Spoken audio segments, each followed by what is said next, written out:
Education Association. Your family might not understand why you're still mad about a 2019 play call, but we do. 1410 ESPN Radio, where you can argue about sports without worrying about getting uninvited to Thanksgiving.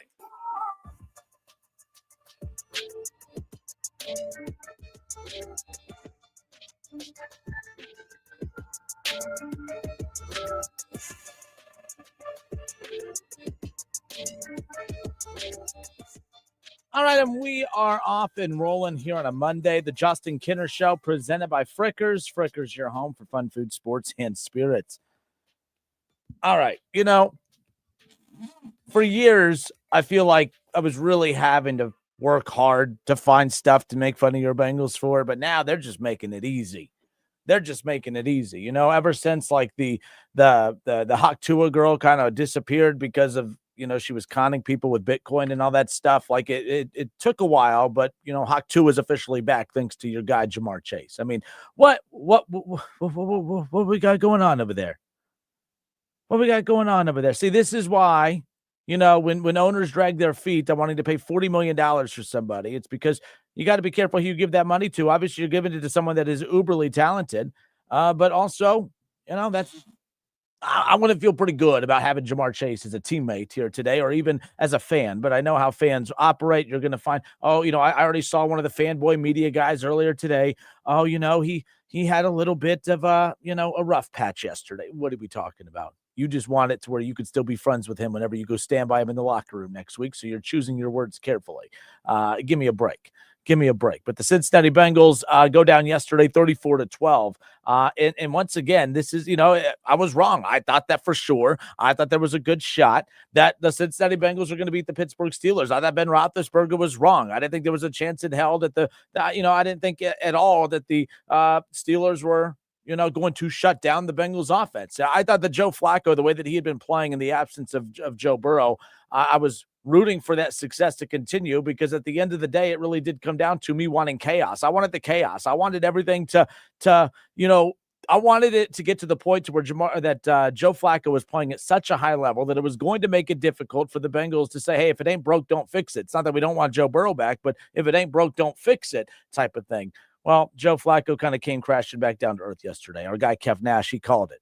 He called it. He said that this was going to be the game where Joe Flacco kind of came back down to earth a little bit. Threw the ball 40 times, completing 23 of those. Threw for 199 yards, a touchdown, and an interception. But it was all in a day where the entire offense just did not play well. 12 points put up in an offense that you have Jamar Chase and T. Higgins. Chase Brown, 18 carries, 99 yards for him. Coming off of the bye week, of course. But outside of Chase Brown, Taj Brooks, 1 carry for 5 yards. Milton, 2 carries for 2 yards. Joe Flacco, he ran the ball one time. Finished with -1 yards on the day. Look, bottom line is, another game where the defense gives up 27 or more, 30 or more points yesterday. 34-12 was the final.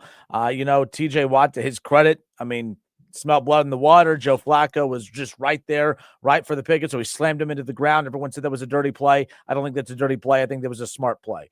We knew Joe Flacco's been nursing an injury. And Watt, who hasn't had a stellar year by any means, made his impact be felt yesterday. Good for Pittsburgh. That was a much-needed win for them because, look, as we all know, or at least as I know, the Ravens, this is their division. I still think the Ravens are going to win this division. I don't care that Pittsburgh won yesterday, but that was a much-needed win for them. They're sitting at 6-4.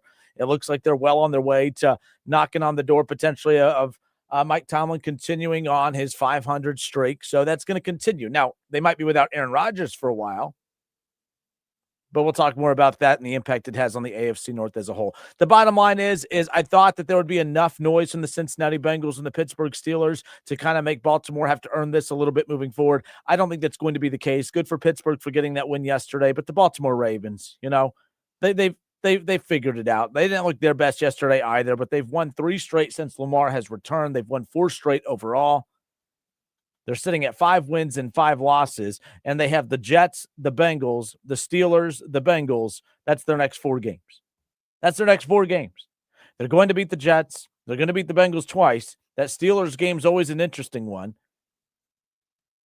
But nonetheless, it's going to be interesting down the stretch to see how all that finishes out. But yesterday, and I feel like social media is just one of those things where every single time I get on Twitter on a Sunday, it's the same thing. You people just spend your entire afternoon trying to convince the clouds that you need to fire Zach Taylor. Zach Taylor's not going to be fired, or at least in the middle of the season. The one thing I was very defensive of Zach Taylor on is the fact that, hey, he's an offensive-minded head coach. His side of the ball plays at a high level. And I think that's enough to kind of keep him going. Yesterday, though, when the defense is as poor as it is, and then the offense doesn't show up, then it makes it very difficult. I do think that the morale has finally reached an all-time low yesterday. Frustration's boiled over. Here's the problem I have with Jamar Chase. And this is anybody in life, by the way. Because when the offense is clicking and everything's going well and you're losing, Jamar Chase is still all smiles. Jamar Chase is fine.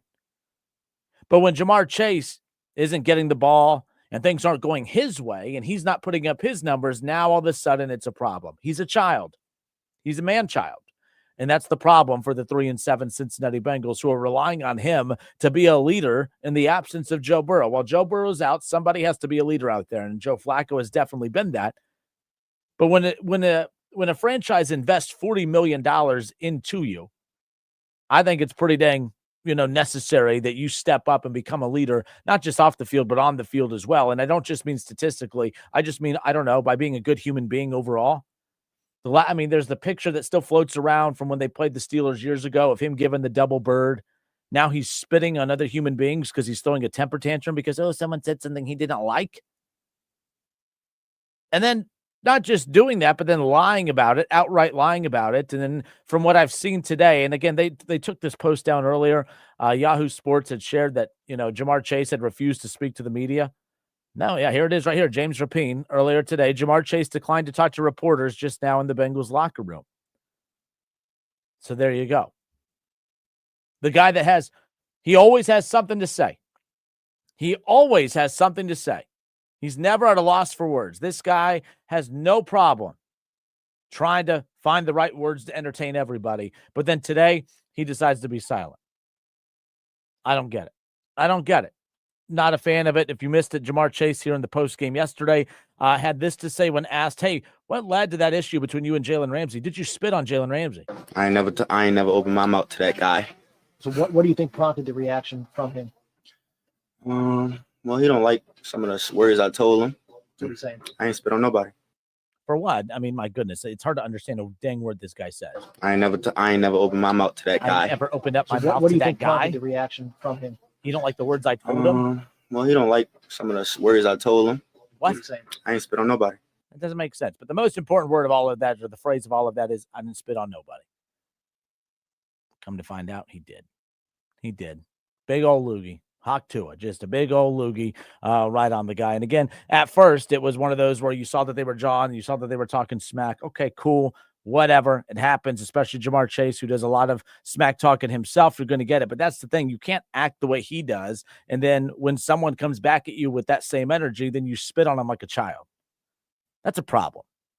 That's a problem. And I don't get how Bengals fans condone that. I would hope to think that there's a lot of you out there that were embarrassed by his actions yesterday because he is a big fan favorite. He is a guy that everybody, absolutely loves. And again, when this team wins games, he plays a huge pivotal role in that. So it should be embarrassing that guy is a guy that's out there spitting on people and then lying about it. You should be embarrassed by it. And I don't like when fans, well, I'm a fan of his no matter what. He had an off day yesterday. I don't want to hear any of the excuses. It's okay to say you don't agree with what an athlete did and still keep your fan card. It's totally fine. But, all right, good stuff. It's the Justin Kinner Show presented by Frickers. Frickers, your home for fun, food, sports, and spirits. It's kind of hard to, it's really difficult when you watch the Cincinnati Bengals team right now and sit back and say, well, now what? Because I feel like it's been constant since week 2 of the NFL season when Joe Burrow went down. It was, okay, now what? When there was no signs of hope, the team just quit and gave up. That's why they got their doors blown off by Denver. They got their doors blown off by Minnesota. Detroit did whatever they wanted against them. Then you get Joe Flacco. This team started playing with a little bit of hope again, and you saw some life against Green Bay. And then you beat the Pittsburgh Steelers. You should have beat the Jets. You should have beat the Bears. You head into the bye week. All the talks of Joe Burrow potentially coming back sooner rather than later. There was a lot to be hopeful for. There was a lot to go out there and fight. I don't mean fight like throwing fists and spitting and acting like a child. I mean fight for the season. I feel like the Bengals did everything they could to fight against it yesterday. What now for your Cincinnati Bengals? That's the big question. We'll discuss more when we come back. It's the Justin Kinner Show presented by Frickers, live here on a Monday.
The Justin Kinner Show here on a Monday. Hope everybody's had a great week. I hope everybody had a great weekend and has had a great Monday. Bengals fans a little tough right now. Bengals 3-7 after their loss against the Pittsburgh Steelers, 34-12, the final yesterday. With the loss, the Bengals dropped to 3-7 on the season, as we talked about. And with that, of course, you take a look at those standings. When it comes to the AFC North, it just got a lot more difficult. The Steelers in first place at 6-4, the Baltimore Ravens 5-5, and now they're 3 games back of the Steelers, 2 games back of the Ravens. And while the AFC North, not even a week ago, from a lot of Bengals fans, including Bengals media and Bengals, personnel, Joe Burrow even said this division's wide open. I disagreed from the get-go. I did not think that it was wide open, but I did think that I think that, had they beat Pittsburgh, they keep that door open a little longer. I really didn't envision the Bengals losing. I'm not going to lie. I did not see that happening. In fact, I took not offense, but I was rolling my eyes at Ben Roethlisberger's podcast when he came out and said that there was no chance that Joe Flacco and the offense was going to do to Pittsburgh's defense what they did the last time. He said there was no chance.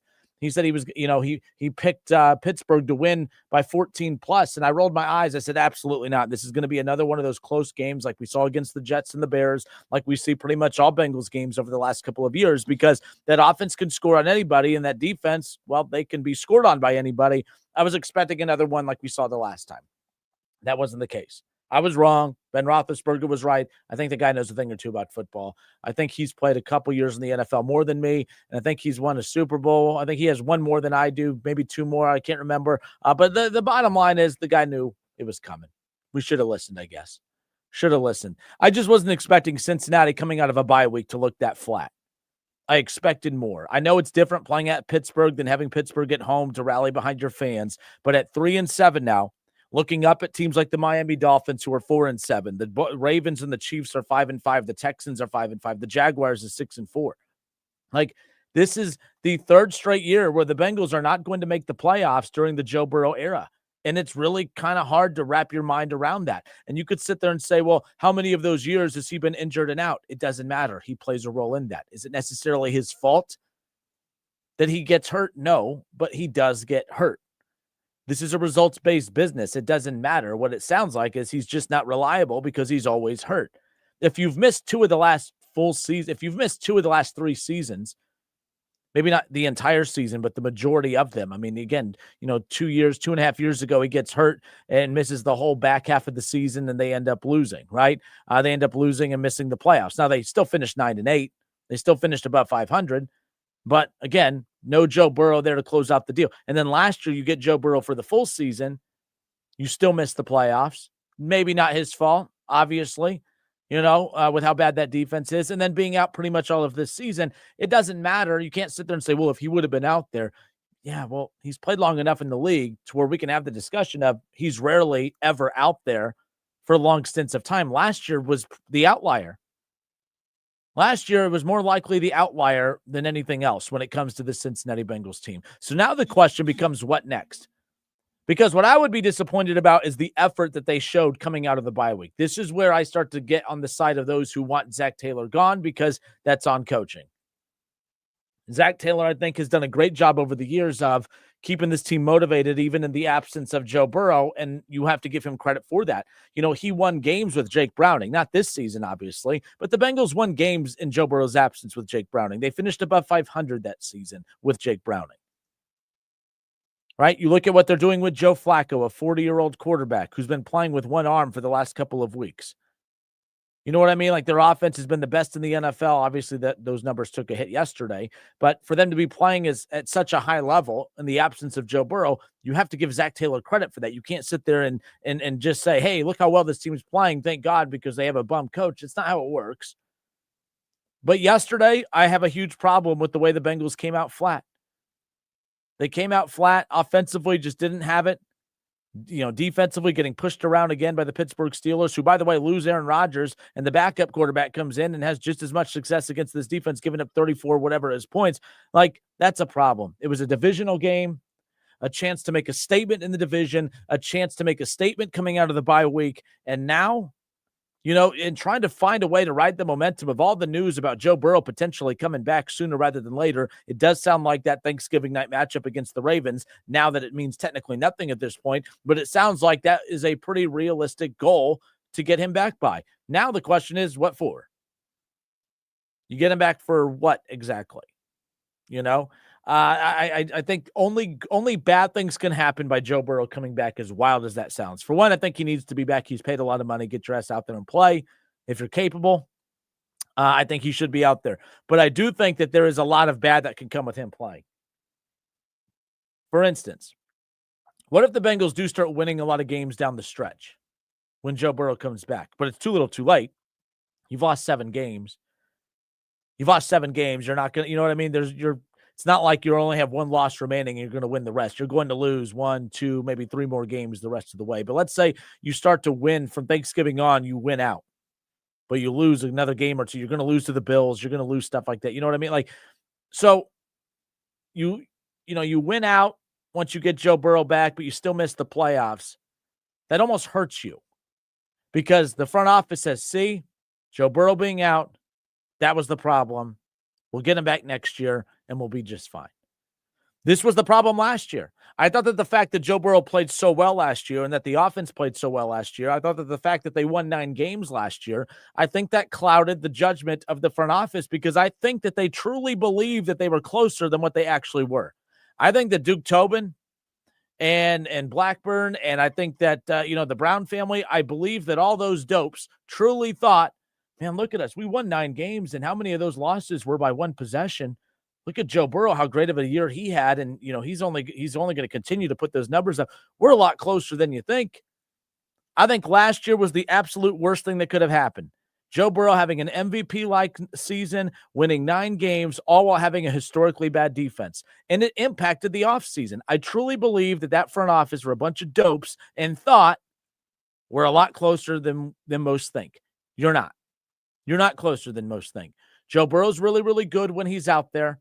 Jamar Chase, when he's not, being a bonehead and spitting on people and acting like a child, he's the best receiver in football. T. Higgins is the best number 2 receiver in football / one of the top ones.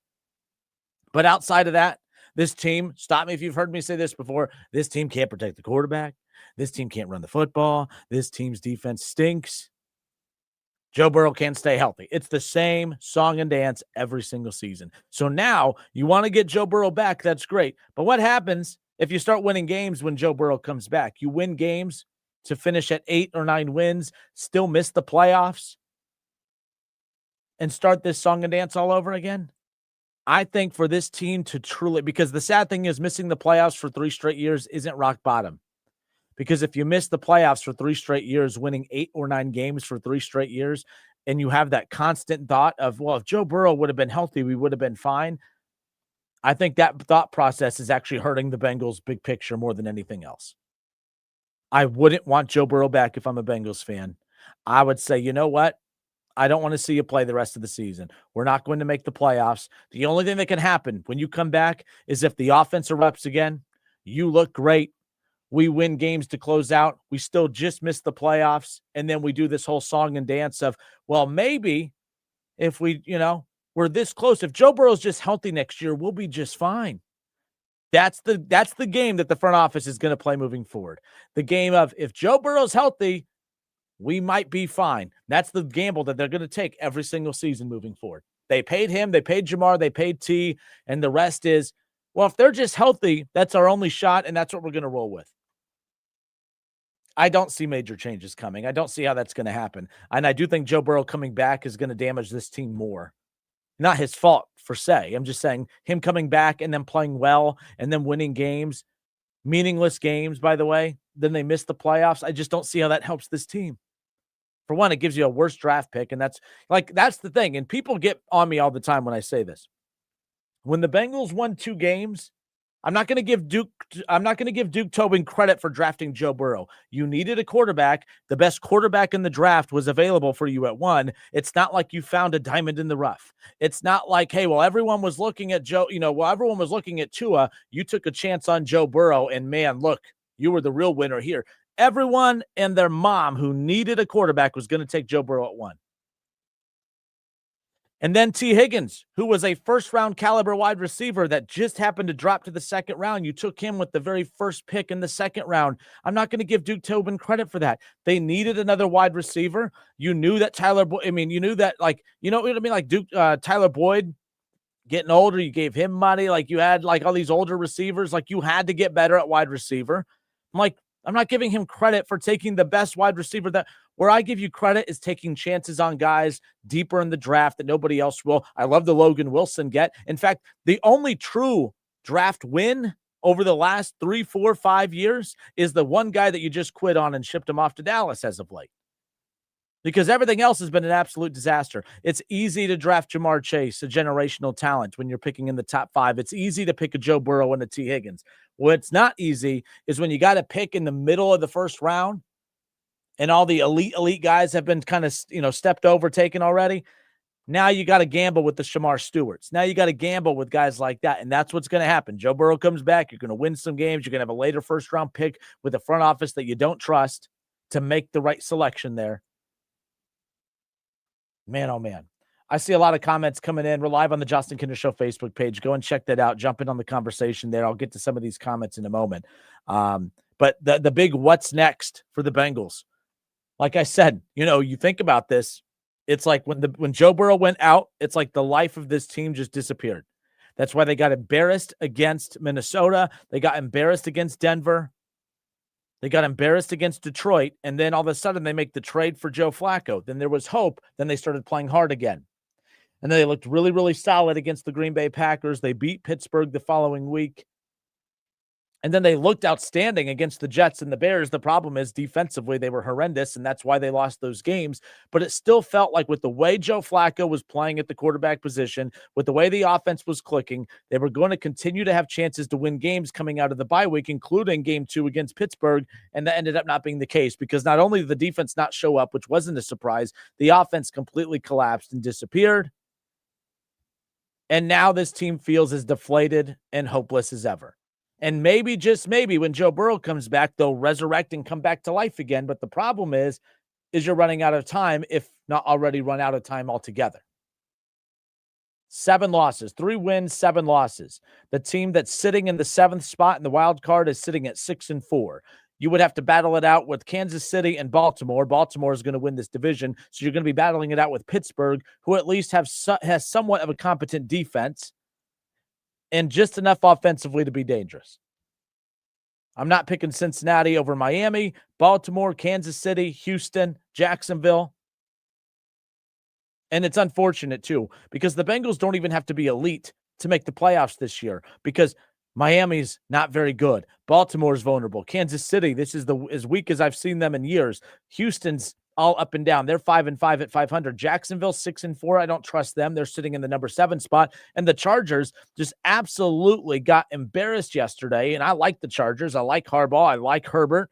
They got absolutely embarrassed by the Jaguars. They didn't just lose. They got beat down 35-6.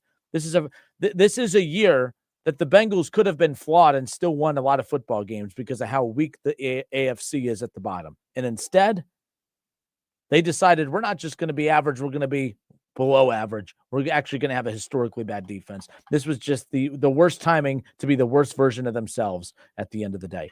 937-518-1410. I am curious people's thoughts on this. I see everyone coming in on the chat. I'm going to respond to everyone in the chat when I come back. The Justin Kinder Show Facebook page. We stream there live every day. You can watch the show. When you message into the show, I'll pull your comments into the show and interact with you that way. So that's one way. Or you can give us a call, 937-518-1410. Joe Burrow might come back here in a few weeks, and I guess the question is for what? I think Joe Burrow coming back is going to do more damage than anything else. It's going to give the front office an excuse to do what they did this past offseason, again, this upcoming offseason. Absolutely nothing. We'll pick up with this more when we come back. We'll get into the Browns and the handling of Shedeur Sanders as he made his NFL debut yesterday. It went about how you thought it would.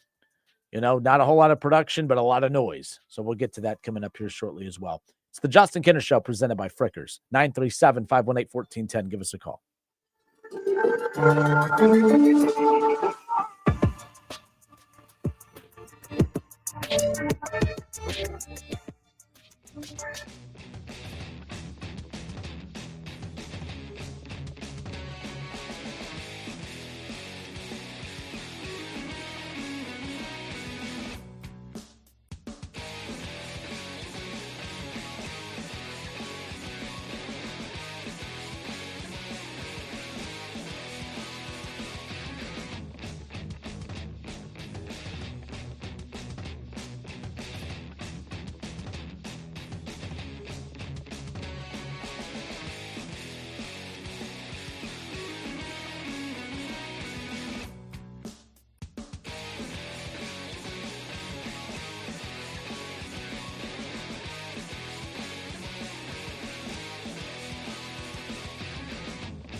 him? Well, he don't like some of the words I told him. That's what he's saying. I ain't spit on nobody. Yeah, but he kind of did. He kind of did spit on him because he didn't like some of the words I told him. So that was the quote from Jamar Chase, whatever that means. Not a good look for him yesterday. Look, we know Jamar Chase is a hothead. We know that he's a very arrogant individual. We know that, he's the type of personality. This is why, like, when I hate on Jamar Chase, everyone's like, oh, you're just jealous because he's not on your team. If you want to word it that way, fine. But I will say this. I think he's the kind of personality that you only like if he's on your team. I don't think he's a very likable individual. I think he's a very arrogant and cocky dude. He says a lot of really stupid things, in my opinion. I remember when he did the double bird in the middle of a game against Pittsburgh a few years ago. I thought that was classless, but you guys prop that stuff up because, hey, it's cool when he does it because he's your guy. And then he spits on somebody yesterday. You guys right away, said, oh, that, he said he didn't spit on anybody. I'm going to take him at his word. And then the video surfaces because, we're in 2025 and that's how this stuff works. It's a bad look with all the noise that's going on in Cincinnati right now. What you don't need is your $40 million a year wide receiver out there spitting on people like a classless human being. And that's what he is. Because you didn't just spit on somebody, you then lied about it and you've made this entire situation way more messy than it needs to be. We're not just talking about a team that continues to lose week in and week out. We're not just continuing to talk about a team that has had a historically bad defense. We're not talking about a team that, everyone wants the head coach fired week in and week out. Now we're talking about a guy that's making $40 million a year who got his feelings hurt from some words and decided to spit on another human being and then tried to play dumb as he didn't know why he just got his ass kicked in the middle of the field. And it's all because he's a child, and it's all because he wasn't playing well, and it's all because he got popped in the back earlier, and instead of being a football player and trying to get him back physically, he just decided to spit on him. It's gross. It really is. And I don't care if you're a Bengals fan or not. If you condone it or if you think, oh, he just had a bad day at the office, then you're a problem too. Because that's messed up beyond belief. And you know what? He deserves a suspension. I think it deserves more than just one single game, by the way, but who knows? I've been refreshing it throughout the show. I haven't come across anything as far as what the final punishment's going to be. But, and if the Bengals had any kind of self-respect as well, they'd come out and say, hey, we know the NFL is going to come out with the suspension, but we're going to suspend them on our own as well because we don't condone this either. But they're a classless organization that won't do that as well. So we should all just sit here and wait for the NFL to do their work for them. But it is what it is. But Brian Weaver on Facebook said the NFL set a horrible precedent by suspending Carter for only one game for his Hawk Tua situation. Chase needs a 2-game suspension, one for his Hawk Tua and the other for lying. By the way, when you think about the context of what Hawk Tua is, it's not the same thing as just spitting, but that's besides the point. But anyways, it's just weird that people keep throwing that out there. The starting next year, it's an auto 4-game suspension without pay. I agree about that. I mean, again, it's an assault crime. If I just go up to a coworker here and spit at somebody, oh, it's just a disagreement between coworkers. No, that's a crime. Jamar Chase had, the $40 million entitled, spoiled brat, had some words that he didn't care for, and he decided to spit at another human being. Yeah, I don't think I'm being too harsh by saying he needs more than a 2-game suspension. I think it needs to be a lot more than that. And you know what? With the way his attitude is, I'm sure he would be fine with it because he wouldn't have to go out there and participate in the calamity that has been this season at the end of the day. So, just an absolute joke. Absolute joke. Shaw says, when did it become cool to spit on someone? I have no clue why we're seeing an uptick in that. In the NFL of all places. And I'm not condoning it in high school, but you expect to see it in high school, from a bunch of testosterone-filled, young adults who are still trying to figure life out as high schoolers. Not even young adults, they're children. You expect that from them. Don't condone it, but you expect it. You expect young kids like that to make mistakes, not grown adults who are making $40 million a year, acting like fill in the blank with whatever word you want to use. It's absolutely embarrassing at the end of the day and should not be tolerated. And I hope that the NFL comes out with a very strict punishment. That's not just oh yeah, hey, by the way, you get a 1-game vacation this week, enjoy an extra bye week. Shaw says Chase is trash. There's no excuse in what he did. I'm surprised there was only one punch. Yeah, he's lucky there was only one punch.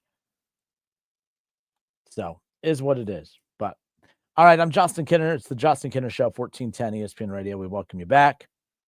We're talking about Joe Burrow and potentially, coming back in the next couple of weeks. And like this team has been fueled off of hope throughout the year. When, it felt like they weren't going anywhere anytime soon, they kind of quit on the season, and it looked like they quit against Minnesota. It looked like they quit against Denver and Detroit. But then you get Joe Flacco back, and it's like, oh man, we have something to play for. We might have a shot here. Let's play hard again. Boom. And they look like a completely different football team. Yesterday looked different. I don't know what it was. I feel like this team kind of quit. I think that we saw the unraveling start to happen against the Bears as that game concluded. With the way that game finished, with the way that the Bears won that football game, we started to see the unraveling of everything. And then you go into the bye week. It's something I talked about with Jay Morrison, who covers the Bengals. I asked him, did that bye week come at a good time or a bad time? Like, would you have rather gotten out there right away a week later, or did you need that bye week at that exact time to kind of decompress a little bit? He said he felt it was a good timing, good time for the bye week, just considering the circumstances that this team needed an opportunity to diffuse a lot because there was a lot of built up frustration and anger in that locker room. And all I feel that it did is it gave them 2 weeks to, sit there and pout and feel sorry for themselves, because that's not the same team that came out yesterday that we watched come out against the Jets, where they set the tone early. Like, at least the offense. The offense set the tone against the Bears. They set the tone against the Jets. They set the tone against Pittsburgh early on, right? I know they were down 10-0, a month ago when they first played the Steelers, but then the offense started just coming to life. The defense came out as embarrassingly bad as they always have, and the offense really just never started clicking at all. So, to me, what it says is they don't even care that Joe Burrow is coming back, that they've quit on the season. Because they know it's one thing for us to wonder if they could do it, to wonder if they could do enough even when Burrow comes up. They're telling you, because they've already told us, when there's something to hope for, they come to life again. And when there's nothing to play for, they disappear. They disappeared yesterday. So what that tells me is Joe Burrow trying to come back, it doesn't mean anything. The team's telling you. Their effort, the way that they look and the way that they play and the way that they tried on that field yesterday, to me, that tells me that that's a locker room that is saying it doesn't matter if Joe Burrow's coming back or not. We don't have a shot. So rushing Joe Burrow back in the next couple of weeks accomplishes absolutely nothing other than pushing this team further back from what it wants to ultimately accomplish, which is getting better.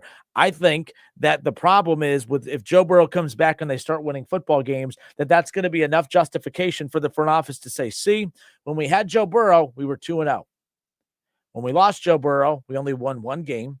And now that Joe Burrow's back, we're winning games again. See, we don't need to be that aggressive this offseason. What this team needs is to hit rock bottom. And I don't think they've hit rock bottom yet. I thought last year was rock bottom when you have Joe Burrow throw for 4,700 yards, 45-plus touchdowns, completing 70% of his passes, and having an MVP-like season that was squandered because, the defense was so bad. But they won 9 games. The Bengals hurt themselves almost by winning, as goofy as that sounds, with Joe Burrow. This team has to hit rock bottom to get that old man's attention over there in Cincinnati. It's the only thing that's going to work. I said the same thing about the Cincinnati Reds. I was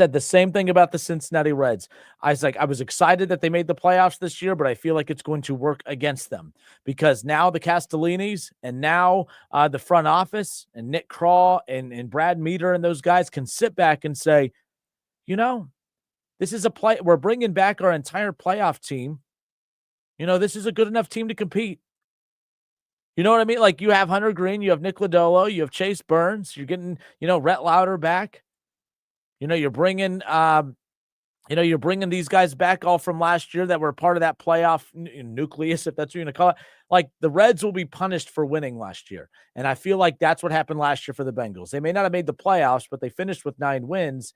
They were punished for winning because they showed that they were close. And that's what the Bengals think, is that they're close, and they're not close whatsoever. They told you that with their efforts in free agency and their delusional draft that they threw out there. Other Bengals news, by the way, something to keep an eye on as well. It does look like Cam Taylor-Britt is going to be out for the season and possibly done as a Cincinnati Bengal. That could be it for him moving forward. So about half hour ago, it was reported that Bengals cornerback Cam Taylor-Britt likely needs surgery per Zach Taylor, which will end his season. Goodberry goes on to tweet that, and likely to end his Bengals career. Taylor Britt's arc and development is one of the best examples for why they have almost nothing to show for the last 4 years of drafting defense. You know, he showed some high-end potential as a rookie and has fallen flat on his face ever since. Matt Fink on Facebook. Again, Matt Fink is on the Justin Kinder Show Facebook page. Appreciate him chiming in here. But as far as his thoughts are concerned, he shared this, that without Burrow, Chase is the face of our franchise, and he goes out there and spits on another human being while we are getting our behinds kicked. It's embarrassing. It's so hard being a fan of this team. I agree. Like, Joe Flacco has been a great step-in de facto leader, but Joe Flacco is not like a true Bengal. I think he has enough clout where he demands the presence in the locker room. But I think when things start to really snowball, I don't think he has enough face in that locker room because he's not a real Bengal, and he's not a Bengal. He was a rent-a-cop. He was a rent-a-quarterback. He was a guy to come in and stop the bleed. He was a Band-Aid. You know, it wasn't a surgical repair. It was just simply a Band-Aid until Joe Burrow got back. So while, and he wasn't just one of those boring Band-Aids, when you're a kid, you can get like a regular Band-Aid, or you can get the ones with like dinosaurs and all the cool characters on it. That's Joe Flacco. He's a cool Band-Aid. He's that Band-Aid that, you like to show off that Band-Aid to all your friends and stuff. That was Joe Flacco. But ultimately, that Band-Aid has to be ripped off. It's not a real healing element to this team. So there's nothing that Flacco could have done to help this team any more than what he already has. So you have to look to a lot of you guys that are remaining that are true Bengals that have been drafted by the Bengals, that have been all-time greats with the Bengals, that the Bengals have invested into. You got to look at those guys. And now you look at Jamar Chase and you look at T. Higgins, and I'm like, T. Higgins, that's a guy to me that's worth more than Jamar Chase. Is he better than Jamar Chase? Hell no. He's a better human being. He's a better representative of your franchise, and he's a guy that you can count on when things aren't going well. Things have not gone well this season. T. Higgins, we've talked about the fact that, there's a concern about him being able to stay healthy. He's been out there, and he's been making big catch after big catch, regardless of who's throwing him the football. He did it yesterday even. And he's not out there flipping double birds. He's not out there making stupid comments to the media. He's not out there, spitting on people. To me, T. Higgins is a better representation of what you want this Bengals team to be like than Jamar Chase. And I think the fact that he makes $40 million makes this whole situation even worse. And I think that's what, it's gross what happened yesterday at the end of the day. All right, I'm Justin Kinner. It's the Justin Kinner Show, 1410 ESPN Radio, 937-518-1410. That's the number to jump in and join the conversation. Chad Kinser, what up, Chad? Chad says, this is about Joe Burrow. Chad says, he doesn't need to come back. I want to see the first ever 3-time comeback player of the year. Exactly. You can't win that award if you come back in the middle of the season. You need to come back next year, to be in the running for that. I see what you did there. Nonetheless, let's see, back to this. So Donald Hutton Jr., I said for a long time they need to trade either T. Higgins or Chase to get draft picks and build their defense. There are plenty of wide receivers you can draft. I said it from the beginning.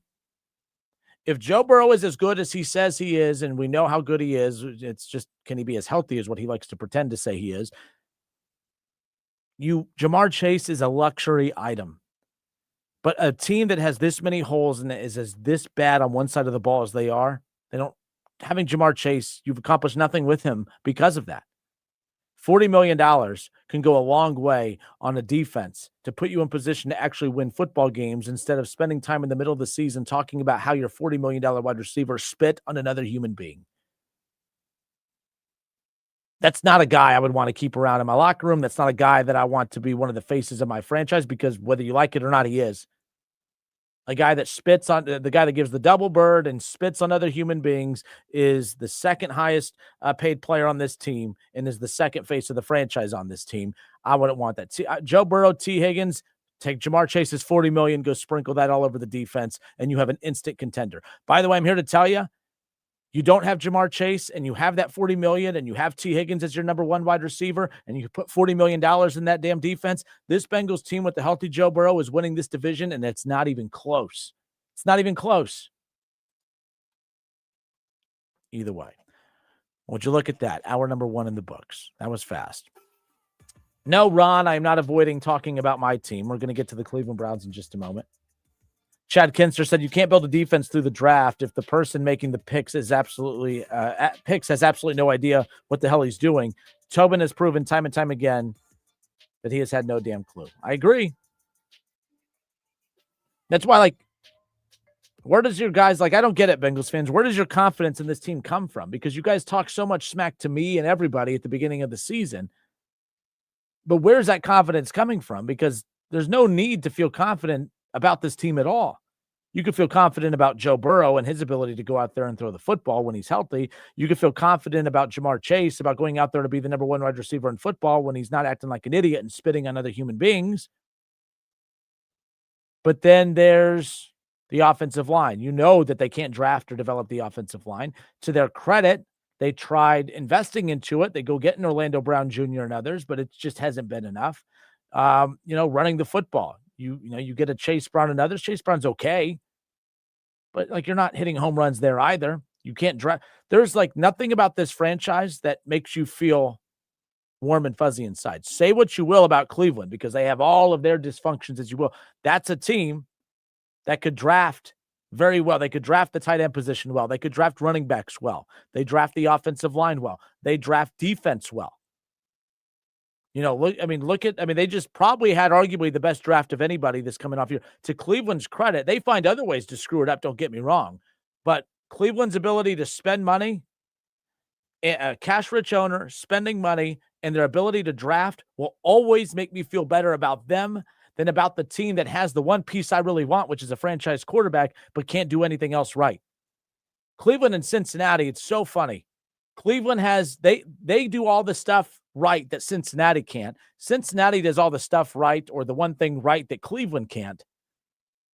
And if one of those two franchises ever figures it out, like say what you want about Cleveland, if they ever accidentally stumbled upon a quarterback, Cleveland is pretty freaking good. And if Cincinnati ever just stumbled upon a linebacker or two, they'd be more than freaking good. But Cincinnati, they don't do anything else right. What else do they do? They could draft quarterbacks well. That doesn't help you. They could draft wide receivers well. Well, maybe. How's Burton and how's some of these other draft picks worked out? Not really well. Cincinnati doesn't do anything well anymore. There's nothing that they do to make you feel better about the future and the direction of this franchise. And you're hopeless because they're not moving on from Duke Tobin. You want them to move on from Zach Taylor. I don't even know if I would put money on them firing Zach Taylor. I don't think that they will. We've been through this song and dance with Marvin Lewis before. At least Marvin Lewis, you were just pissed because they couldn't win once they got to the playoffs. This dude's about to go year number 3 without even getting to the playoffs. I don't know. Hour 2 next. From kickoff to cash out, ESPN Bet has the tools you need to score more on.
at Ohio State. Visit cancer.osu.edu/choosethejames. Zach Taylor addressed the media a little bit ago about everything that went down yesterday in the Bengals' 34-12 loss against the Pittsburgh Steelers on the road. Not a good response here from old Zach Taylor. And by the way, when coaches get put in this spot, I don't know really what we expect. It's not like I truly expect them to say, hey, we're cutting this play. You know, maybe they should, but that's not going to happen. Jamar Chase is not going to be cut. I mean, I'm not idiotic to think that or suggest that. But to have your head coach, after you spit on another human being, come out, and this is why, like, when Jamar Chase is disrespectful to Zach Taylor, it drives me nuts. Like, another disrespectful thing that Jamar Chase does is when Jamar Chase has a bad game or he's throwing a tantrum and not getting the football, he has a habit of saying, ask Zach, not ask coach, or you'll have to ask the coaching staff. It's very personal and direct. It says, I don't know, ask Zach. He's a freaking child. I can't stand Jamar Chase. I've told you guys this for years. Okay. Yesterday just proved all of it. I mean, it's not new. I'm not just, I like Jamar Chase. Now I don't, because no, I've always been anti Jamar Chase, the person, but he's always backed it up with his play on the field. But there's nothing you could do on the field to back up spitting on another human being, especially because you didn't like what he said. But of course, Zach Taylor, who's an idiot, goes out and defends Jamar Chase and says, I stand by Jamar. It was an emotional moment, and a lot happened before that led up to it. So you're saying that there are things that could happen to justify spitting on somebody else. I would like to know what. Oh, was it when he did the crackback block on him earlier? Oh, you mean playing football means you're allowed to spit on somebody. It was a cheap shot. Jamar Chase takes cheap shots at people all the time, whether it's verbal or physical.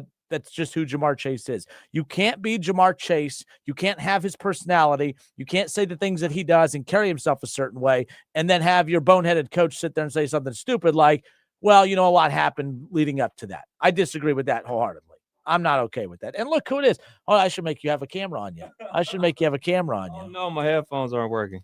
But the mic is, so you're good. Okay. You're golden. Hello. Mr. Can Kev everybody Nash, hear me? Steelers fan. By What the up, way. though? What up, though? Can everybody hear me?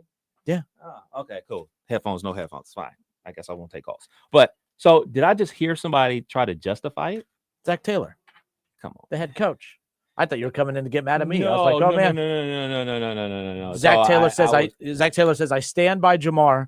It was an emotional moment, and a lot happened before that led up to it. So he stands by Jamar lying, or stands by him hak-toing somebody's This face? was the whole.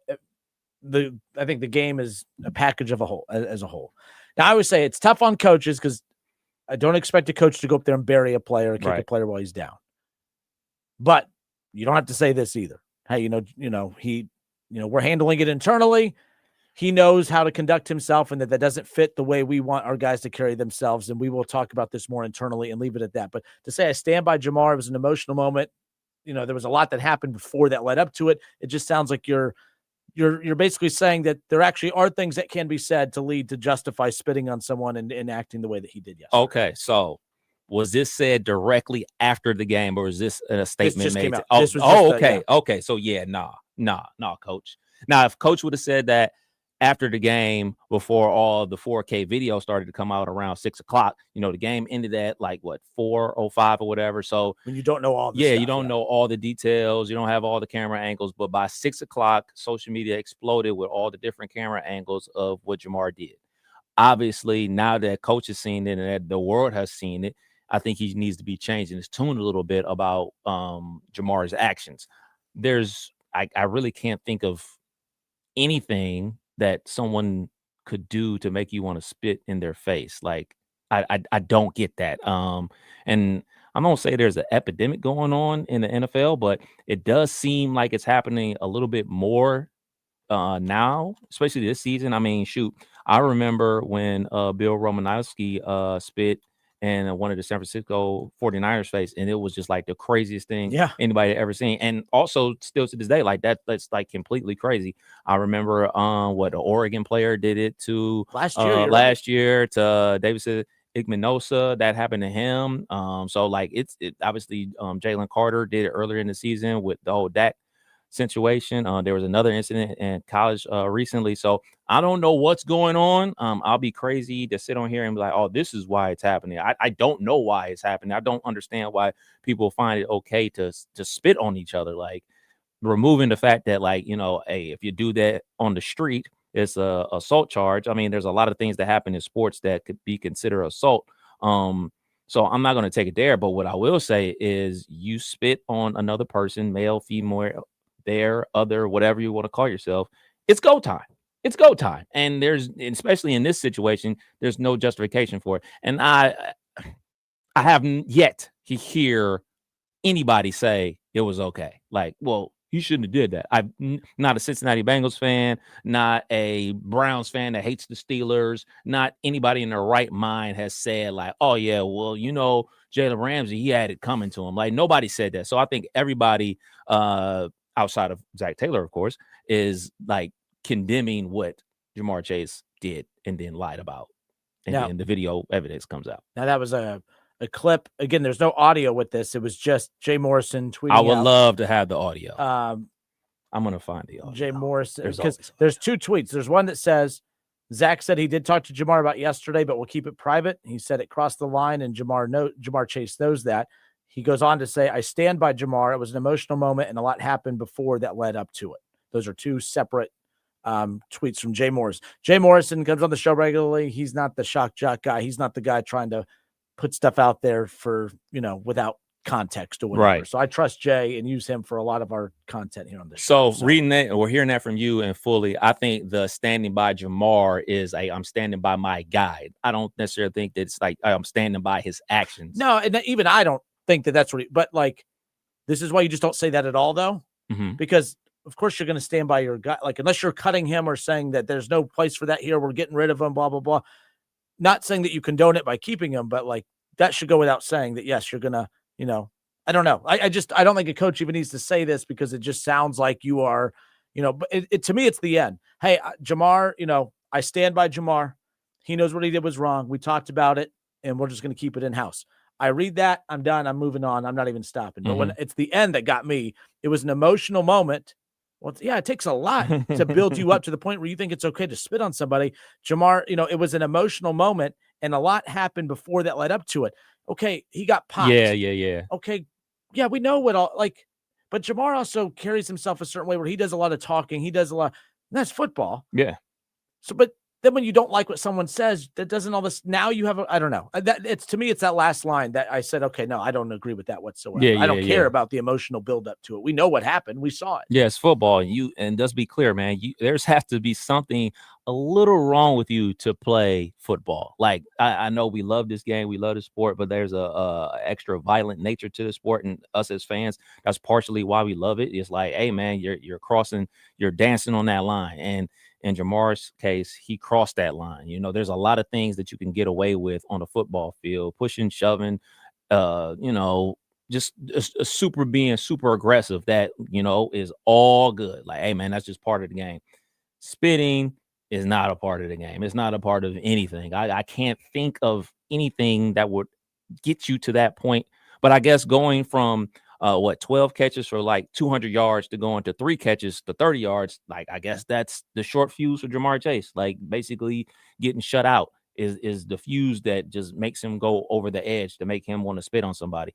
And the worst part about it, and I know I'm coming from a Pittsburgh Steelers perspective, the worst part about this, it takes away from what the Steelers defense was actually able to do and how they were able to win that game, because let's be clear, the offense was as usual, but the defense scored 2 touchdowns, coming off of a situation where the Cincinnati Bengals just basically did whatever they wanted a couple Thursday nights ago to this performance that they put up now. But it's overshadowed from the spitting incident. It's over the shoot. We're not even talking about Aaron Rodgers having a broken hand, because we're talking about somebody spitting in another player's face. Like, that's how big this is. And, their season is officially over in my book, the Cincinnati Bengals, because I'm expecting him to be suspended for a game, because that's a precedent the NFL set. So now you're without, your superstar quarterback. Now you're without your superstar wide receiver. Your defense is trash. So, yeah, I think the season is over for the Cincinnati Bengals after that loss. Yeah, and then it's disappointing coming out of the bye week. And because you always hear when I talk smack about your team, I said, I was wrong because I said, I thought I played the clip of Big Ben last week, him coming out saying they're going to win by 14 plus. And I was like, well, he might know a thing or two more about football than I do. I was like, that's a ridiculous clip. I can't believe he would say that. If anything, I could see us replaying that clip, mocking him when we come back. I think the Super Bowl winning quarterback, the last good quarterback in Pittsburgh, kind of knows a thing or two of what he's talking about. So, but no, nonetheless, that was just epic, and Flacco, TJ Watt hasn't had a great year, but everyone say that was a dirty hit. No, that's football. You're playing with the bum shoulder and you're going to go out there and expose it. I don't even think it was a dirty hit. He drove him into the ground and got the penalty. You move on. I didn't, and I think a lot of your guys have taken dirty hits in recent years. That I didn't have a problem with that. I mean, he has that bum shoulder. That's just It's football. it's football. It's It's football. sports. I mean, if you playing you're a basketball guy, Kenner, you call the games for the beloved Wright State Riders. Had a great weekend, I'm sure. If a guy is out there and he has a wrap on his hand, you're gonna test that hand. Yep. Like, what are you doing? Like, oh, he's got a banged up thumb. Let's accidentally smack that banged up thumb. Well, it's reaching for the ball. Sorry, bro. Like, Yep. that's part of the game. Like, if somebody has a bum ankle and he's out there one-on-one with Jamar Chase and you're not throwing it to that cornerback side every single time, testing that ankle, there's something wrong with you as a play caller. So, yeah, physicality. It's part of the game. It's part of football. Spitting is not part of football. Yeah. I mean, and or any sport. And for a guy that always has something to say, I do have a problem with him. He refused to speak to media today. I have a problem with that because there's only one thing you need to say to the media is, yeah, I was an idiot. My bad. I don't think he needs to Should've done that. apologize to the media. I think the person he needs to apologize to is Jalen Ramsey for spitting in his face. But in the day and age we live in, you do need to make that apology to the media, in my opinion. Like, Really? you're not apologizing to me, the host, or Kev Nash, the host, or the I reporter. think that if he did that, it'd be predicating and it would be disingenuous. It would basically be up there. I'm here so I won't get fined. Well, you should Like, be I there would because you're rather- embarrassed and say, I can't believe I did that. And if I did something like that, I would be giving a genuine apology, say, what the heck is wrong with me? I can't believe I did that. I apologize. I wouldn't have the mindset of, oh man, I'm only apologizing because I have to. I like I said, it's not, people say, oh, they're just football players. No, they're reality TV stars. That's how these athletes live their lives. That's just the nature of it, whether they want to admit it or not. If he Everything doesn't goes through come the out media. and talk at all this week, then I'll have a problem because there is one day a week that players have to talk to the media. I don't necessarily think like today's that day. So if I was in charge of the Jamar Chase, PR team, I would let's get our ducks in a row. So make sure we're saying the right thing as opposed to going out there with emotions high again and saying something further to get myself into deeper trouble or hotter water, so to speak. So let's get these talking points right. And then when we come out and talk to the media on Thursday or whatever, we stick to the script because everybody's talking about it. Not just here in Dayton or in Cincinnati or in Pittsburgh. They're talking about it in LA. They're talking about it was one of the first stories that they ran on ESPN. Thank goodness ESPN is back. Shouts out to YouTube TV. They were talking about ESPN radio and the big shows and everything like that on McAfee. It was nonstop about this situation. So if I was Jamar and his team, I would definitely wait until Thursday when they all talk to the media, have my talking points ready. Let's work on it like we're working on a speech for class in the mirror and stick to the script. No ad-libbing. Stick to the script. Yeah. Heat a moment. Things got out of hand. I'm sorry. But are you that worried about him and Yes. his personality Yes. that you need him to stick to the script? Yes. Wow. Yes. All right, Yes. fair enough. Yes, absolutely. And that's not just him. That's for any professional athlete because a lot of these athletes sometimes get diarrhea of the mouth and just start talking. And sometimes it turns into word salad. Sometimes they try to over-explain and them over-explaining, they just make it sound even worse. Stick to the script. That's why these people are hired. That's why you got them on your payroll. Let them do their job. Shoot, I watch a lot of First 48. And what happens on First 48, 9 times out of 10, the guy or gal is in the interrogating room. And instead of doing what you should do if you're caught up in that situation to just say, lawyer, they start trying to explain what happened. And then they end up in jail because guess what? You just confessed to the crime. Just say lawyer and let the lawyer do their job. So, Jamar Chase, let your PR team give you a nice little 2-word sentence. You practice 2-word sentence, you say 2-word sentence. Stick to the script. All right. Well, you got time. I don't have time, but I'll probably come back if you're talking about a certain quarterback up there in my beloved No, we don't hometown. talk bad about quarterbacks in Cleveland here. No, I know that's next. That's coming up next. I got enough time to go cut a commercial. Go cut a commercial. Justin Kinner Show, maybe with Kev Nash when we come back. We'll be right back.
Advocates, real solutions for real people. Must qualify for enrollment. Results may vary.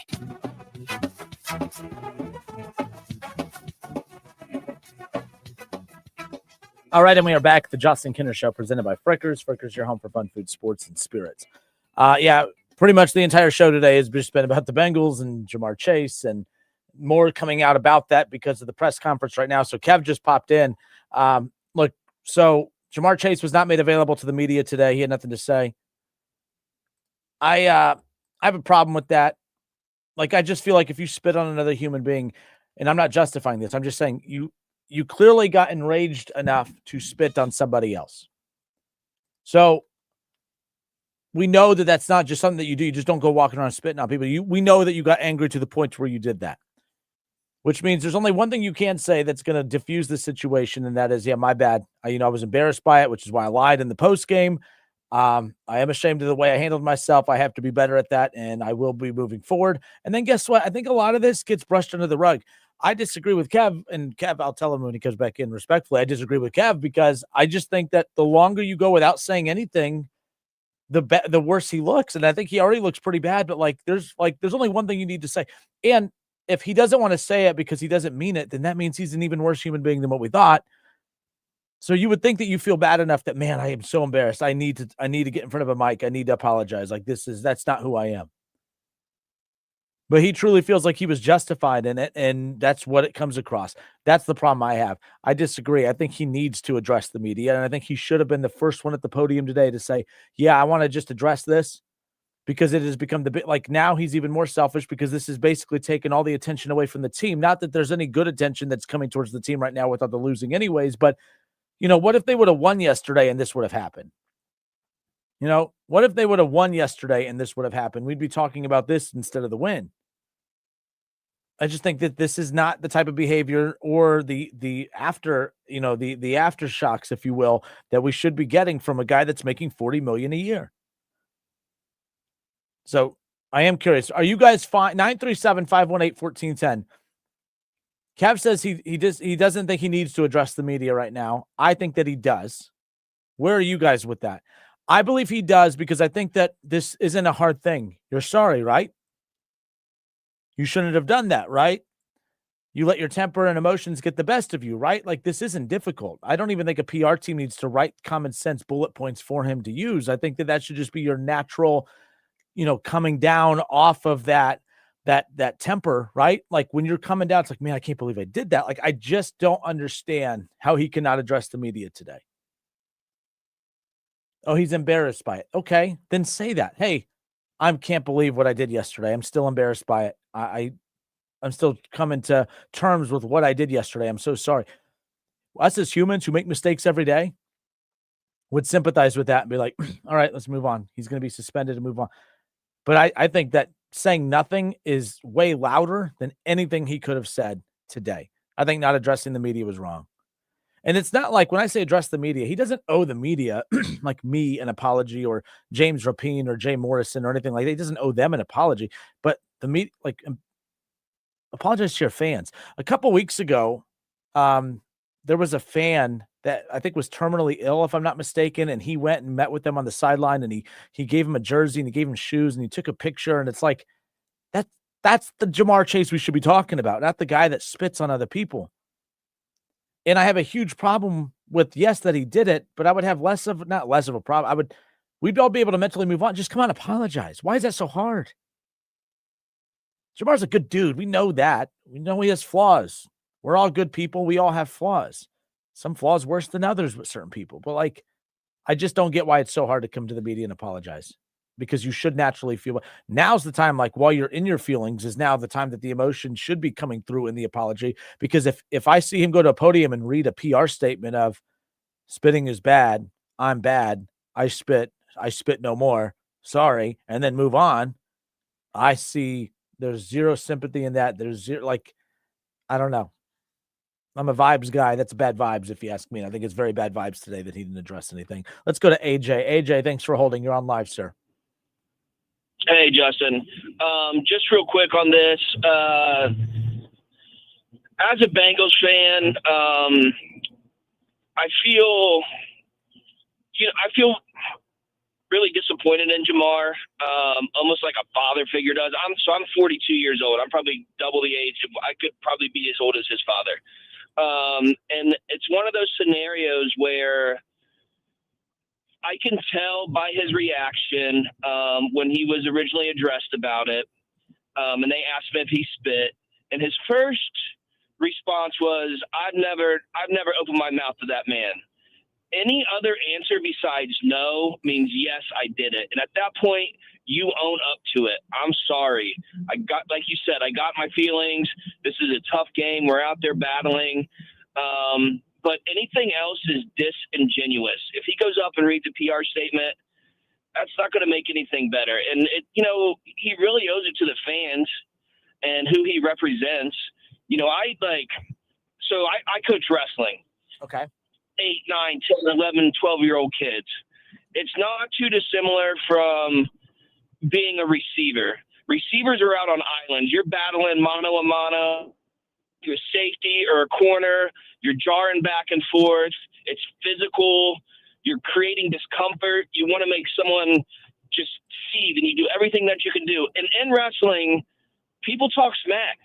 I've been in matches before where I'm ear to ear with someone, and I've got an opponent talking about my mama and how he's dominating me and what he's going to do to my mom, and stuff like that. Never is it acceptable to lose your composure to the point where you spit on someone else, man. And it honestly comes down to a maturity thing and an entitlement thing, to be honest with you. I think that's something that, receivers kind of get labeled as divas, and a lot of it comes down to maturity. Yeah. It comes down to maturity and entitlement. And I just think, it was very disappointing to see, like you said, we see the one side of Jamar where he's going out and doing charitable things, but we really show our true selves when we're in areas that it's tough to be in. And he wasn't getting the receptions. Jalen Ramsey is probably the best smack talker in the NFL. And I'm sure he was getting underneath his skin, but it's not acceptable. And it's, like I said, it's really disappointing. I think I'm sure he's really ashamed. AJ, real quick on that too, like Jalen Ramsey, I remember when I first saw the social media reaction to this fight and this incident, Jalen Ramsey was the bad guy. Everything that people are saying about Jamar Chase, people were saying about Jalen Ramsey. Like, my gosh, you just can't act like that. Because keep in mind, at the timing of this, I mean, Jalen Ramsey looked like an idiot because it's like, my goodness, this is a must-win game for both teams who are striving to stay at the top of that division race right now. And your best, lockdown defensive back is going to be ejected from the game for fighting. Like, grow up. Like, what is wrong with you? Everyone said, man, Jamar Chase won that. He won the mind game and he got him out of the game. And then come to find out the real villain was Jamar Chase. That was a big turn of, events from the beginning of the game to the end when all the details started coming out. Yeah, it just showed you that there's two sides to every story. And I'll be honest with you, I was impressed with the composure that Jalen Ramsey had after that. That all he did, they called it a punch. He pushed his face mask. It wasn't a punch. He's lucky. Jamar Chase is lucky that Jalen Ramsey didn't go more wild than that. Because if he's going to get ejected, you're going to get ejected. So why not do everything that you can to make it even worse? I don't know. I just, like I said, just as a Bengals fan, it's just really disappointing. Obviously, the season is disappointing, but to see your stars act like that are the face of your franchise, again, kind of going back to what I said weeks ago about Zach Taylor and just and I hate to turn it back to the coaching, but this is a higher level thing of discipline that you have with your players when you've got these 20-year-olds that need to be taught how to be mature and disciplined, and it's not there. See, this is like, and AJ, this is where I'll slightly disagree. Like, when I'm 20 and I don't have the resources he does, I have less people who are patient with me than he does. And that's why I don't feel bad for him. Like, at some time, he's not a rookie or a second-year player in the league. He's a veteran. He should know better. This is like a human being thing. It's not he's a young NFL player. Like, you just can't act like that no matter what. And if you don't get it making $40 million a year and 6 years in the league, and you don't get it now, I don't think he's ever going to get it at that point. So who knows? But we'll see. That's the thing. If he comes out and apologizes, it's just over with and we move on, right? Like, I don't want to say we move on, but like, it definitely diffuses a lot of the talk. But right now, I think saying nothing is more. I think it's louder than anything he would say. So, who knows? Well, he got caught in a stone cold face lie. I mean, a picture is worth 1,000 words. Everyone saw what happened. I mean, we have, like Kev said, once the 4K video came out, you can't dispute that. And then to come out and lie about it, at that point, you just own up to it and move on. Agreed. But hey, man, I appreciate you waiting on hold and calling in as always, man. Appreciate it. Later, Justin. 937-518-1410. That's the number to call and jump in on the conversation. But yeah, at the end of the day, I do think that him saying nothing is a problem. And by the way, I thought the last caller made a good point. It was about apologizing to the fans. So when I said he needs to apologize to the media, I don't mean like apologize to Jay Morrison, apologize to James Rapine or those guys. I mean, like he needs to his apology needs to be made to the media so that the media can get it out to everybody, so that you, the fans, because you, the fans, are who he owes an apology to. He's the role model. He's the athlete. He's the guy who everyone buys his jersey and buys the tickets to go watch play. Look, I think Jamar Chase is probably, if you think about this, like T. Higgins is one of the most popular players. All right. I think Jamar Chase, even more so than Joe Burrow, I think Jamar Chase is the most influential athlete in Cincinnati. Am I wrong in that? Do you agree or disagree? Ellie De La Cruz is super popular, but when I go to baseball games, I don't see anybody trying to emulate his style. Joe Burrow, people try to emulate a little of his style and stuff, but like Jamar Chase, like the gritty, like the dancing, the everything he does, you know what I mean? Like Jamar Chase, like people want to be Jamar Chase. I think he's the most influential athlete in Cincinnati. Joe Burrow is the most popular athlete in Cincinnati and very influential. Don't get me wrong. I think Jamar Chase is the most influential athlete in this area. That's why I think it's important that he apologizes. Because it's not like at 36 years old, I'm going to go around spitting on people because, well, I saw Jamar Chase do it, so I did it. But kids will. And I'm not saying that they're going to go to school today and are spitting on everybody, but I'm just saying, like, in the heat of the moment, oh, man, I handled that the way Jamar Chase handled that. Like, like I said, I don't think that kids are going to start spitting everywhere because they saw Jamar Chase do it. But, man, he's a role model whether he wants to be or not. He's an influential athlete. He's the most popular, one of the most popular, the second most popular athlete in Ohio. I think it's Joe Burrow, Jamar Chase, Ellie De La Cruz. I think in that order. I think those are the three most popular athletes. I don't, for you add the other sports, I don't think Jose Ramirez for the Guardians is as influential as those guys. I don't think, Ellie's super popular. I think he's the third most. I don't think anyone on the Cleveland Cavaliers. I like the Cavs, but I don't think Donovan Mitchell is influential. I don't think, you know what I mean? Like, I like that team, but I don't think, who am I missing? I think Jamar Chase is the most influential and second most popular player in the entire state. That's why I think he owes an apology. And I think it's absolutely horrendous that he just decided not to say anything today. A guy that always has something to say has nothing to say today when we all know what there is to say. He doesn't even need to explain it. It's not like we're all sitting here saying, man, I wonder why he did it. We're all just sitting here saying, where's the apology, dude? Like, we could all move on from this very quickly. Whether you were a fan of Jamar or not, we could all move on very quickly. Just apologize. Because he's influential. And I think that was a bad look for so many reasons yesterday, nonetheless. All right. Let's talk about Shedeur Sanders. I tell you what, he didn't look good. But the things that he did do well yesterday, I will take that any day of the week over what we've seen to this point from Dillon Gabriel. It was not a good performance from Shedeur yesterday. But Shedeur, in quite a few throws, proved why he's the better quarterback despite the horrible stat line. We'll discuss when we come back. Agree or disagree? Think about that during the break. We'll take your calls, your reaction on the Justin Kinder Show Facebook page. All of that coming up when we come back. Just how good is Pure Talk's current deal for unlimited wireless?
Oh, home for fun, food, sports, and spirits, Frickers.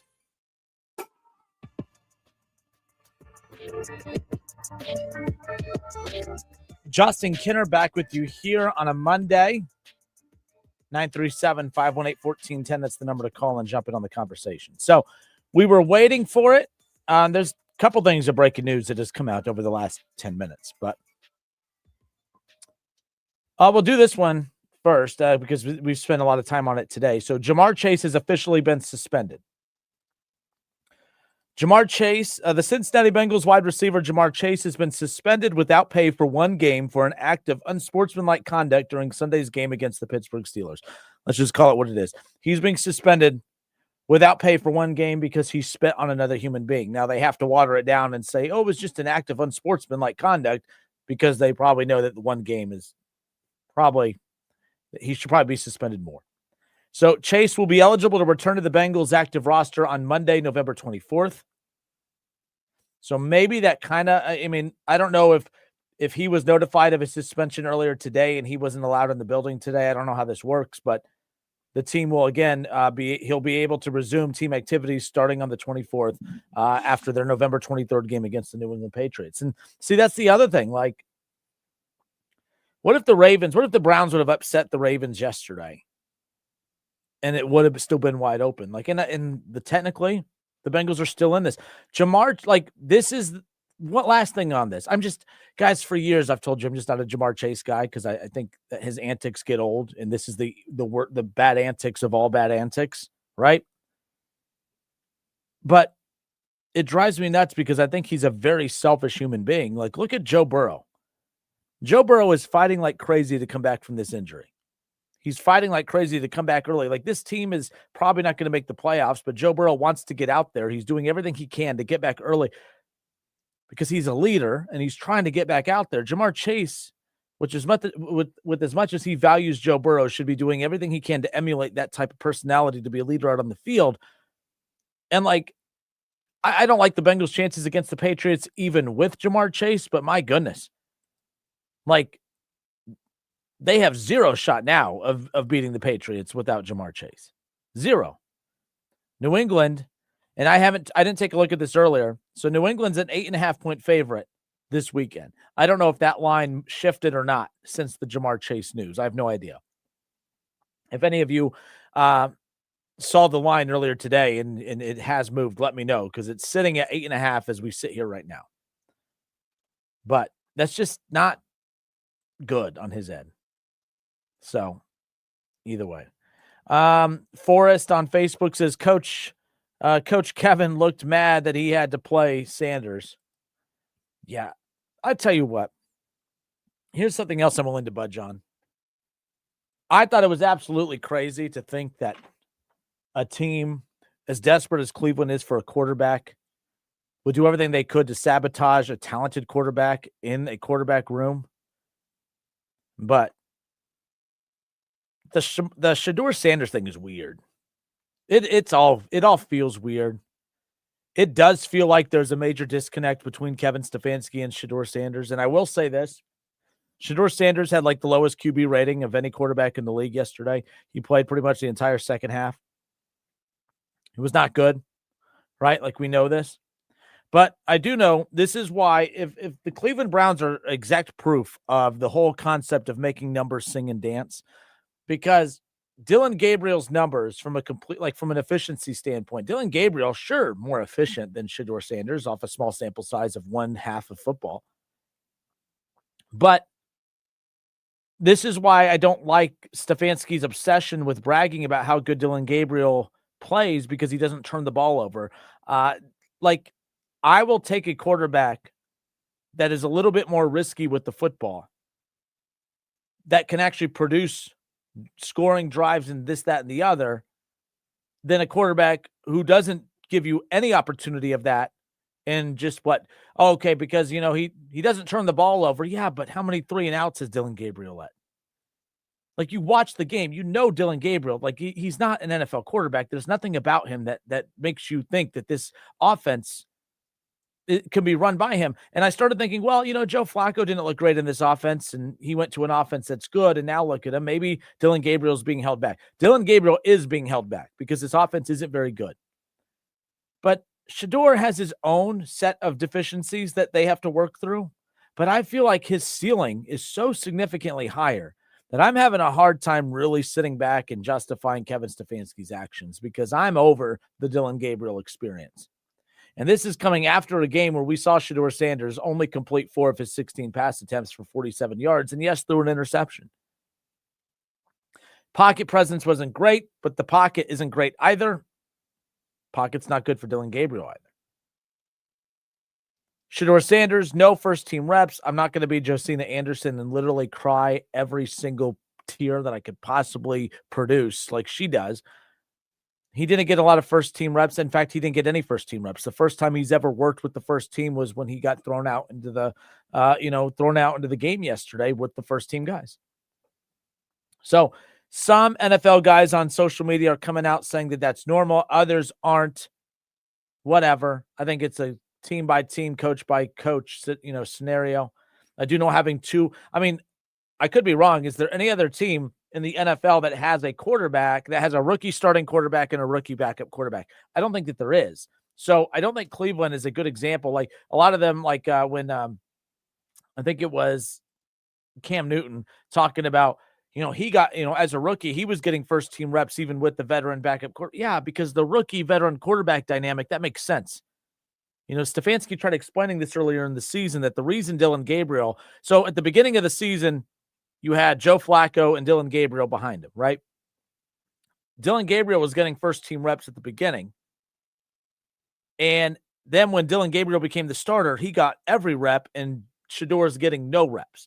And Kevin Stefanski's explanation for that, and I understood it, whether you agree with it or not. You don't have to agree with everything a coach says, but you have to at least learn to respect the NFL, a 2-time coach of the year, their justification for it. He said at the beginning, Joe Flacco doesn't need every rep. Joe Flacco's been in the league 20 years. He's won a Super Bowl MVP. He doesn't need every single rep. So there was reps to spare for Dillon Gabriel. Dillon Gabriel is a rookie quarterback. There are no reps to spare. He needs every ounce of experience possible. So there's really no reps to spare with Shedeur Sanders. That's not just a Kevin Stefanski take. Many coaches and many former players have come out and said the same thing. Now, to be fair, there's other players that have come out, Cam Newton and others, to say, hey, that's actually not how it goes. Okay, not every coach operates the same. Not every organization does. It is Cleveland, so you're not going to get the benefit of the doubt because it's Cleveland, and it's not like they're a quarterback factory by any means. So it's not like, hey, we run things this way around here. That's not really a vote of confidence for anybody. Let's just put it that way. I do know that the tone of which Kevin Stefanski, in which he talks about Shedeur, it does not come across as a coach who is absolutely enamored with his quarterback. I mean, Zach Taylor gushes over Joe Burrow, as he should, right? All these coaches, that's not the case in this situation. Kevin Stefanski will call Dillon Gabriel by his name.